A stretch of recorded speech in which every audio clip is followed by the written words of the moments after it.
எல்லா நாட்டிலயும் மசாஜ் வந்து ஒரு புனிதமான செயலா பாக்குறாங்க. நம்ம ஊர்ல மட்டும் ஏன் இப்படி பாக்குறீங்க? எனக்கு முடியல, விருப்பம் ஆகுதுண்ணே.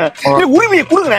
1 மணி நேரத்துக்கு 10 ரூபாய்க்கு பண்ணி கொடுங்க. எனக்கு பண்ணி கொடுங்க. எனக்கு எவ்வளவு கஷ்டமா இருக்கு தெரியுமாண்ணே? போயிட்டு வந்து ஏதோ தப்பு பண்ற மாதிரி என்ன பாக்குறீங்க? அதுவும் தம் அடிச்சு சிகரெட் கஷ்டம் வர மாதிரி பாக்குறீங்க. சரக்கு அடிக்கிற மாதிரி. தம் அடிக்கிறது தப்பு கிடையாது. தப்பு தப்பு. சரக்கு தப்பு. பெண்கள்கிட்ட போறது தப்பு இல்ல. அவங்க அப்பா லைன்ல இருக்காங்க.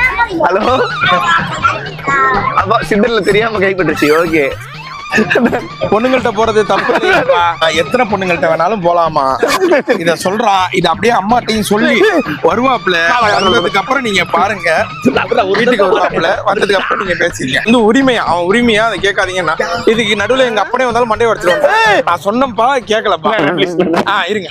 இந்தாப்பா தம்பி, உங்க அப்பா பேசணுமா? சீரியஸா எடுத்து பாருங்க எல்லாத்தையும். ஹலோ, மதியானம் உங்க அப்பா குரங்குங்க. ஷூட்ல இருக்கேன். என்னது இப்படி பண்ற?